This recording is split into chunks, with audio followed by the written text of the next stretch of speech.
us off with another chronic illness vlog just for you guys. This is part of the chronic illness series. If you guys don't know, we are going to go into an in-depth review and explain what our chronic health issues are. And not just what we have, but in general, what narcolepsy is, how Crohn's disease is, POTS, everything about it. I hope you guys enjoy this new series that we're doing. So stay tuned.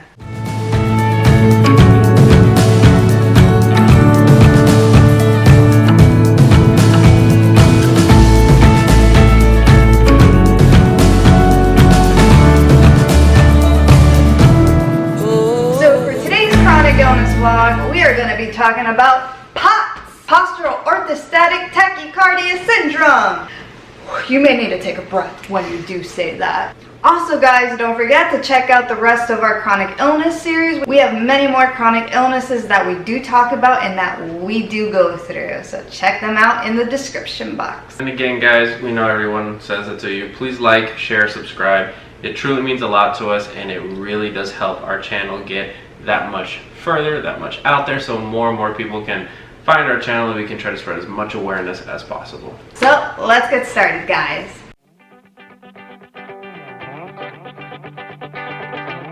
POTS, which once again stands for Postural Orthostatic Tachycardia Syndrome. It is perfectly fine if you can't say it fluently, because it took me a couple tries as well. It is a blood circulation disorder and a form of dysautonomia, which is a dysfunction of the nervous system. So POTS occurs when you have an orthostatic intolerance, or standing up.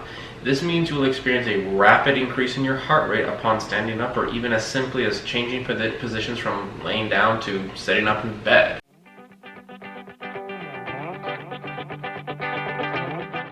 Triggers for Postural Orthostatic Tachycardia Syndrome, for short we're going to say POTS, is standing up, heat, any certain type of movement, exercise can trigger our POTS, and as well as dehydration. When you have POTS, hydrating is your biggest friend, for sure.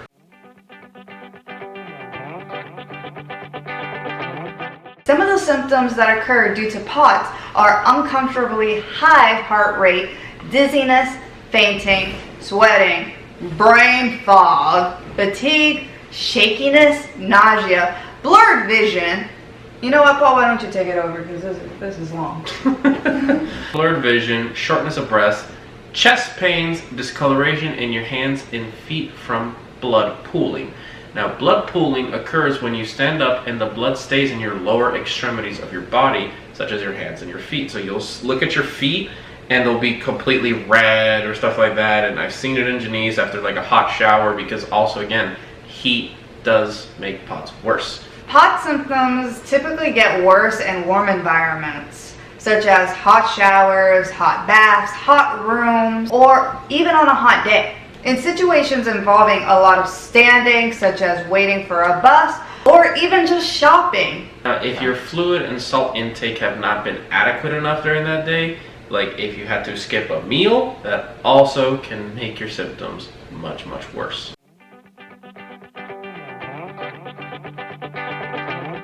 You can get diagnosed with POTS by having a physical exam, or even a tilt table test done. That's where they monitor your heart rate and blood pressure while on a table that takes you from horizontal positions to vertical and standing up positions.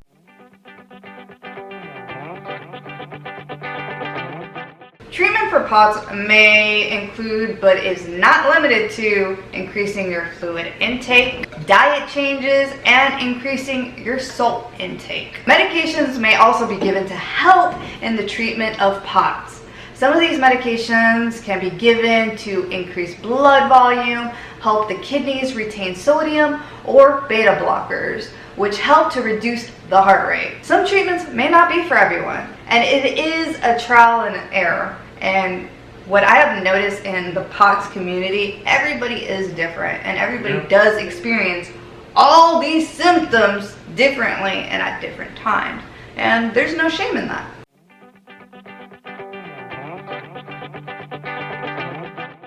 Now, if you think you may have POTS, you will want to see a cardiologist. And after diagnosis of POTS, ultimately you're going to have to see a POTS specialist. or that is at least what's preferred.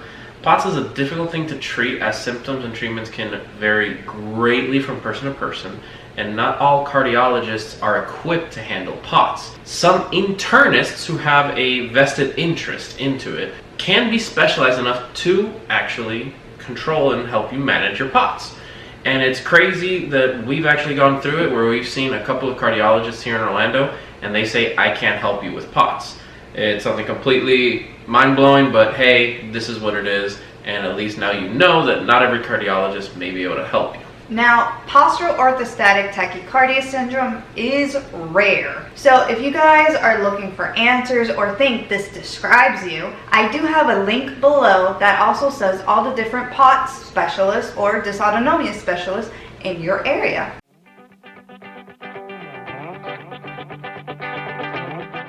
Guys, I am going to be very upfront. I have been ignorant when it comes down to my POTS. Sometimes think I'm cured.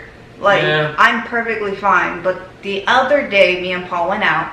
It's becoming Florida. It's becoming summer over here. It's becoming Florida. We are the Florida man all year long. And I noticed my heart rate wasn't going down past 130. And I was surprised. I really thought I was cured, but it just shows it can hit at any time.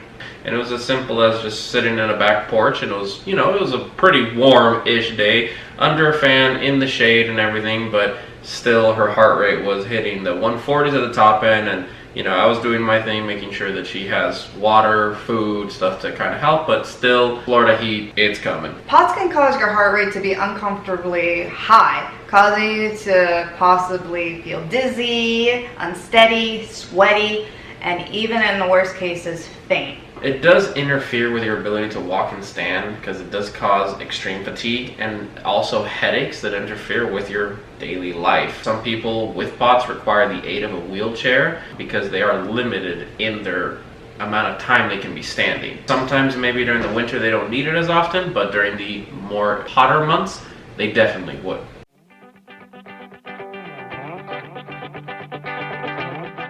Now, as far as how it affects me, I have to be on a constant lookout when we do go out on the hotter days. During winter and, kind of spring, it's okay, but on the summer months and the hotter days, it's definitely, I have to consistently be asking her, hey, how's your heart rate going? How are you feeling? Are you okay? Always make sure that I have one of my here you go, by the way. I'm thirsty. One of my thermos bottles that has nice ice cold water in it, keep her hydrated. It's something that we can forget about water and snacks and food. Some days you feel hungry all day, some days you can go all day without eating or drinking.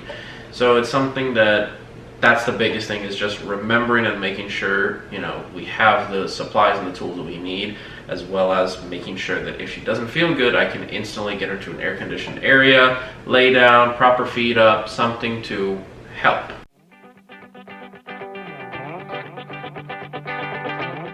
I feel like the misconceptions that I deal with is going to the doctor's office, they seeing that I have a high heart rate, and they automatically blame it on anxiety. Oh yeah, they go, oh, you have white coat syndrome, you're just anxious. And I always, I always correct them and say, no, it's my POTS.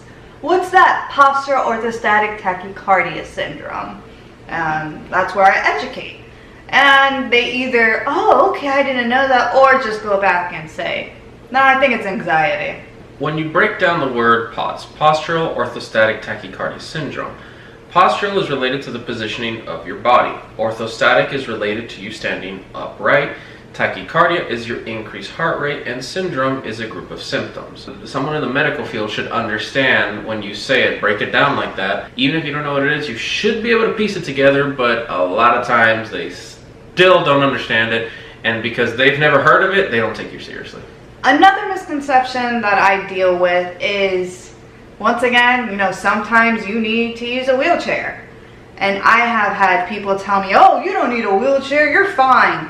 Well, on certain days where the heat's strong, or just that my body just can't handle heat in general, I actually need to be in a wheelchair. So I've had, family and friends make comments saying, you need a wheelchair? Are you sure? Really? And I'm like, yes, trust me. If you want to see my heart rate, I will show you the proof. Now, if you guys heard when we went through our symptoms, that is another misconception. There are so many things that go with postural orthostatic tachycardia syndrome. So, what may be affecting one person, another person may not feel, but we shouldn't discredit each other. I feel like this condition is very broad with its symptoms. So if someone tells me they have POTS and they experience something I've never experienced, it doesn't mean that it doesn't exist or that they don't have it. Or they've been misdiagnosed. And this comes back to, don't ever judge a book by its cover. These, at the end of the day, all of these are invisible illnesses. We don't really know what that person is or isn't going through. Alright guys, I hope we are able to educate you guys much more on this condition. And if you possibly feel like you could have it, there are some helpful tips below, some nice links that can maybe help you in your journey. And get you some more information on stuff that you may not know, or something that maybe your primary care or your doctors or your team does not know about or may not ever consider. And maybe if you bring it up to them, they can say, hey, that actually does make sense. Let's see if we screen you for it and maybe get you the test. And then you have an answer for it, and then you know where to go from there. So guys, I hope we were able to educate you and keep on spreading awareness. So keep watching our chronic illness series so you can keep getting educated. For now, adieu and goodbye.